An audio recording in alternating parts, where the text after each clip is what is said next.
അതെ, നീ ഇവിടെ കറങ്ങിക്കാണ്ട് പിങ്കിമോളടുത്ത് പോയി പറ ഒരുങ്ങാൻ. ചെറുക്കൻ കൂട്ടർ എപ്പോഴാ വരുന്നതെന്ന് പറയാൻ പറ്റിയാലേ. വില അറിയാതെ എങ്ങനെ മേടിക്കുന്നത്? സംസാരിക്കാനല്ലേ വന്നത്. ഡേയ്, കാണാൻ വന്നല്ലേ? ആ അതെ, ഇത് തന്നെ വീട് വായോ. എന്റെ പിങ്കിമോളെ തന്നെ ഇഷ്ടപ്പെടാൻ എന്നാ കാര്യം? അത് ഫോട്ടോ കണ്ടപ്പോ തന്നെ ഇഷ്ടപ്പെട്ടെ. നമ്മളും ഈ ടൈപ്പ് നോക്കിയാ നടന്നത്. ടൈപ്പോ? അല്ല, ഈ ഒരു ലുക്ക് ഉള്ളത് നല്ല ക്യൂട്ടല്ലേ? ക്യൂട്ടാണല്ലോ, കാണാൻ എന്നെ പോലല്ലേ. അതാ രണ്ടുപേരുടെ മോന്തയ്ക്ക് ഒരേ ചായ. ചായ കുടിക്കും. അതെ, പട്ടിയെ പറ്റി എന്തെങ്കിലും ചോദിക്കും. പിങ്കിയുടെ 1-2 ഒക്കെ സമയത്തിന് പോണില്ലേ?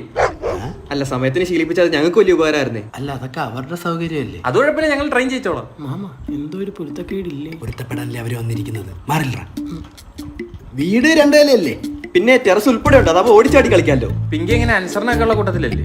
ഇടയ്ക്ക് ഇത്തിരി വാശി കാണിക്കുള്ളൂ. അത് കുഴപ്പമില്ല, അടിച്ച് മേച്ചങ്ങ് മേടിക്കോളാം. അതെ, പുള്ളിക്കാരെ ശുദ്ധഹാസ്യമാണ് ഉദ്ദേശിക്കുന്നതെങ്കിൽ എനിക്ക് അങ്ങോട്ട് ദഹിക്കുന്നില്ല കേട്ടോ. അയ്യോ, അത് അതുകൊണ്ടല്ല കേട്ടോ, ഞാൻ എന്ത് വാങ്ങിച്ചാലും അത് അവനോടുള്ള. അതങ്ങനെ ശരിയാവും. അല്ല, വാങ്ങുന്നവനാണേലും കൊണ്ടു നടക്കുന്ന ഞാനാണ്. കൊറേ നേരം അവന്റെ ഒക്കെ വേണ്ട ഞാൻ പറിച്ചില് മോളെടുത്ത് ഇറങ്ങണ്ടെന്ന്. ഓ, കാണാൻ വന്നിട്ടുണ്ടെങ്കിൽ ഞങ്ങൾ കണ്ടിട്ടേ പോത്തോളൂ. ആ അതെ, നിന്നെ പോലുള്ളവന്മാർക്ക് കാണിച്ചു തരത്തില്ലടാ. എടാ ഇവന് കണ്ണുണ്ടാ അതിനെ? എടാ ഇവന് വേണോടാ അതിന്, അതാ തരാത്ത. ഇറങ്ങടാ, ഇളങ്കിൽ ഇറങ്ങിപ്പോടാ വൃത്തിയോട്ടവന്മാരെ. ഇയാൾ എത്ര ഷോ കാണിക്കാൻ എന്തോ? നമ്മൾ പട്ടി വാങ്ങാൻ വന്നില്ല, ഇയാളെ കുട്ടിയെ വാങ്ങാനൊന്നുമല്ലേ? എടോ താൻ നോക്കിക്കോടോ, തന്റെ പിങ്കിയെ ഞങ്ങൾ രാത്രി പൊക്കിയിരിക്കും.